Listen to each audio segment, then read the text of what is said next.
going on, everybody? This is dkdynamite, and today what I have for you guys is another exciting video in regards to Zombies Chronicles 2. Yes, you guys might have saw last night, my good buddy Eric Maynard did a stream and talked about a little bit of this information, but some of you out there may not have made it to his stream. But nonetheless, I'll have his link down below in the description. Be sure to follow or subscribe to him over on Twitch. He does great streams talking about leaks and just playing some casual zombies while talking about the storyline. But this was actually brought to my attention by somebody by the name of Rafael Lima. Big shout out to him. I'll have his Twitter down below in the description. He actually personally DM'd myself, TGR, and Eric about this info, so it's really exciting. So apparently there is this YouTuber named, I think it's DGN, YouTuber y Amigo. So he's a Spanish YouTuber, and he actually got in touch with the Brazilian voice actor who does the voice of Nikolai. And what he actually asked them is quite interesting. So he actually asked them two things, which I'm going to be pointing out here in this video, and thanks to Rafael, he actually translated it in the DM. So the first thing DGN asked this Brazilian voice actor is, we know you can't spoil stuff because of major complications, but just tell us, how are Nikolai's feelings in the next map? How's he feeling about everything going on? And the answer from the voice actor was, well, the teaser trailer's already out, even subtitled in Portuguese, so you guys have already understood his voice tone. He is pretty depressed, thinking a lot, but very confident. So let's say that, not spoiling stuff, he is worried about what may happen. He's very stressful, sad, but you know him. He'll soon be back with a new crew, or even with the same one. So it's very important to wait for the next updates, and I can't say anything because of the contract, as I can get in a lot of trouble, alright? So that's the first thing we're going to be reading, and it doesn't heavily imply DLC 5 or that Nikolai will be guiding the transit crew, but it's just the tone of how he responds to the question. When he mentions new crew, you can kind of see on his face, he's like, oh wait, I shouldn't have said that, and he kind of backtracks a little bit and then says, or even with the same one. So it was kind of a suspicious answer, and I think he wanted to go into something that he's just not allowed to talk about, but that's not the only thing he actually said in this interview. The most interesting response we got from him was this. So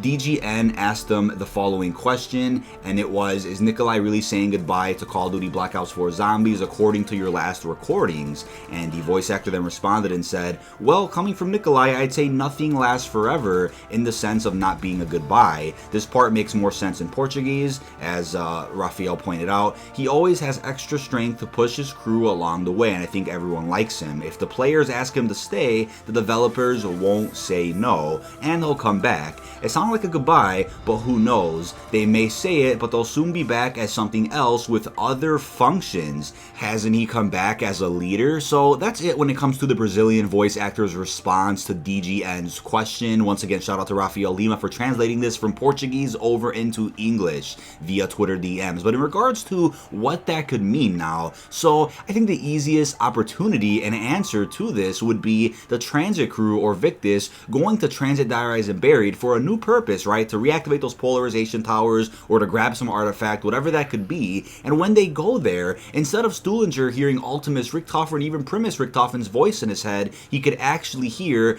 Primus Nikolai. And I'm not sure how that would work logistically, but maybe because Nikolai still has his soul, Primus Nikolai that is, somehow he can get in contact with the Victis crew and do something with that. I'm not exactly sure how that could work, but I do believe Primus Nikolai will somehow guide the Victis crew somewhere. But the other theory, which we brought up in many previous videos, was that somehow Ultimus Richthofen secretly sent Victis on this other mission, and maybe has Victis reactivate those polarization towers. Then at some point in DLC 4, Ultimus Nikolai somehow slips into the MPD, somehow getting in there, and then takes over control of the zombies again, and then thanks to the polarization towers being active at Transit Diaries and Buried, they kind of overpower him, similar to the Richthofen endgame from Buried. And since Blundell originally said that the actual Richthofen endgame from Buried isn't canon but is important, and we'll know more about that soon, I'm actually assuming that in DLC 4, or the Call of Dead remake, we'll actually get to see what exactly that means and what effect that could have. Because obviously, we're not going to go back in time and just have Richthofen win and Buried. No, we're going to give that endgame a new purpose and somehow show Richthofen winning at some point throughout DLC 4. So that's the theory with that when it comes to Victis activating those towers. But the fact that he says that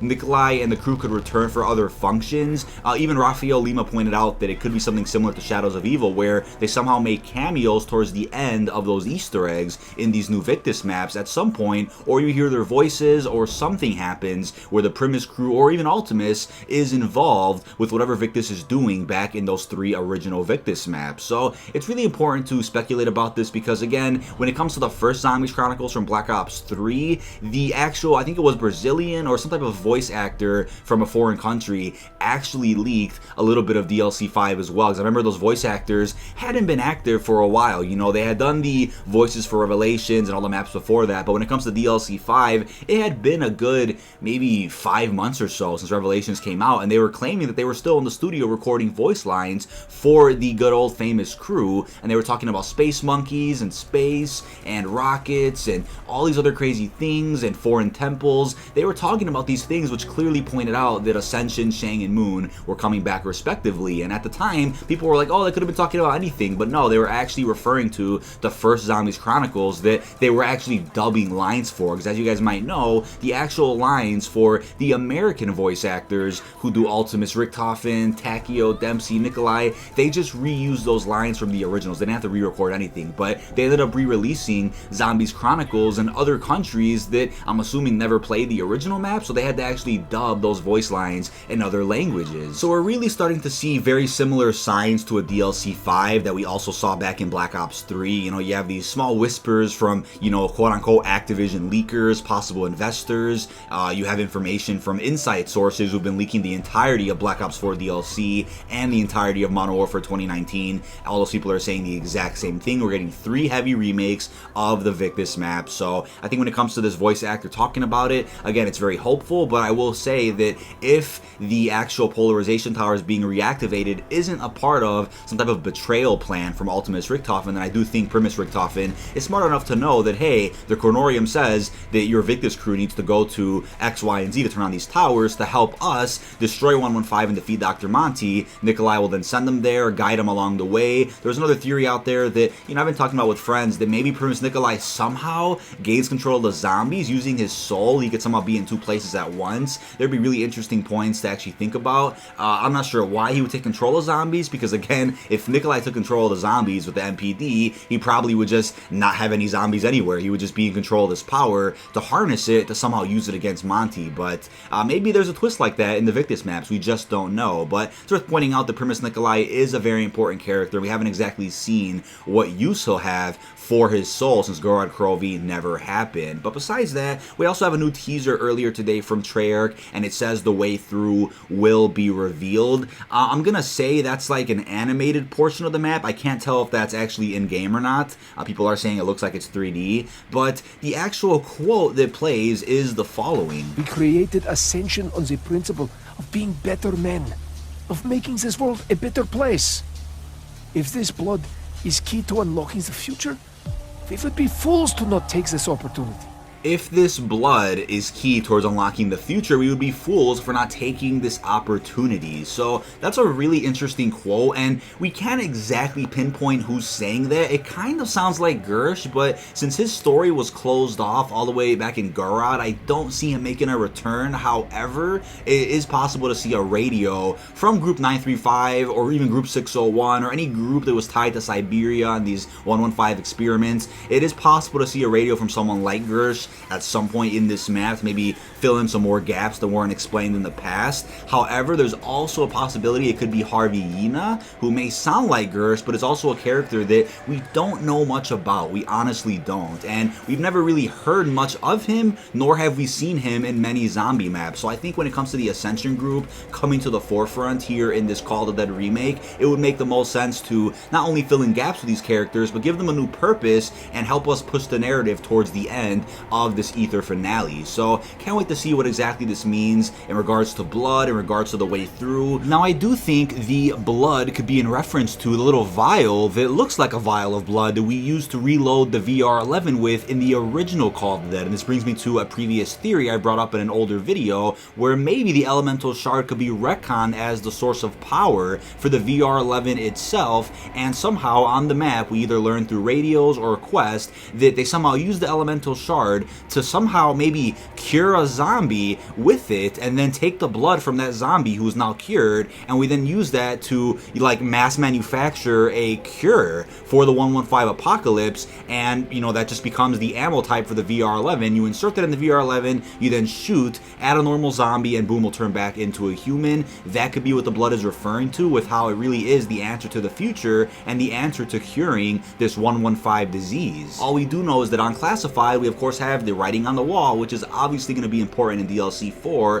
where it shows the way through. You can kind of see what looks like the Tower of Babel. You have the golden rod and what appears to be the elemental shard. So we are working towards the end here. And again, the fact that that's a Tower of Babel just means that Transit, Diaries, and Buried are very important for this mission, but we're not going to Transit in this DLC 4 remake, so that's where DLC 5 comes in to fill in those gaps, to somehow get everything we need, all the components, all the quests, everything done to ensure we have a way through to Agartha. So I'm assuming we go to Agartha at some point in this DLC 4 remake to fight Monty, but hopefully I would assume we're doing something before that to weaken him or to give us an advantage over him, so when we go to Agartha or the house, we can fight him once and for all right there. But I'm also curious how the Great War will take place, because again, we have Primus will fail, Ultimus will prevail. So at some point during the Easter egg, will Primus just die and Ultimus would have to, you know, step up to the plate and actually defeat Monty? That's kind of what I'm assuming. But in regards to the Great War, we see one in the Alpha Omega intro, but it could be taking place where Alpha Omega actually happened, so near Camp Edward. Maybe it's taking place there while we're at Siberia, and then maybe everybody dies there except Monty. Maybe the Shadow Man even dies, and then Monty somehow goes to the house because he knows we're there, and then we fight him once and for all over in Agartha. I'm not sure how they can actually work that out, but it's worth speculating about because it's really interesting to think how the Great War could take place, you know, in the background of DLC 4, not necessarily on the map. But,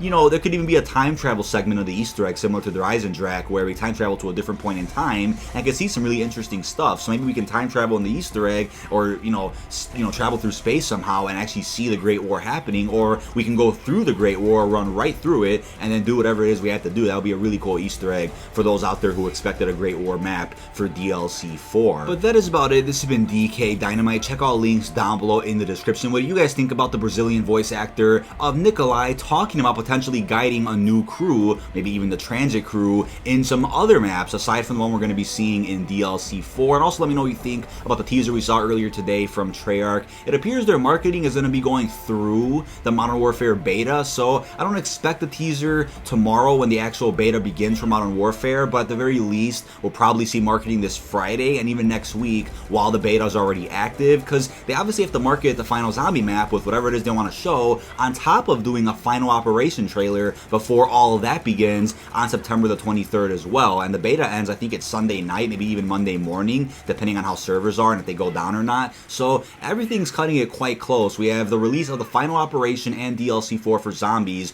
right as the Modern Warfare beta is ending, but I wouldn't be surprised if they drop a little bit of marketing, maybe not every day like we're seeing, but a little bit of marketing next week as well while the beta is still active. Just, I wouldn't be surprised, but it does appear Activision's like, you know what, we dropped the beta too late for Modern Warfare, so we're gonna have to bleed into the marketing of the final DLC for Black Ops 4. But that is about it. Check all links down below. Really hope you've enjoyed, and peace out, everyone.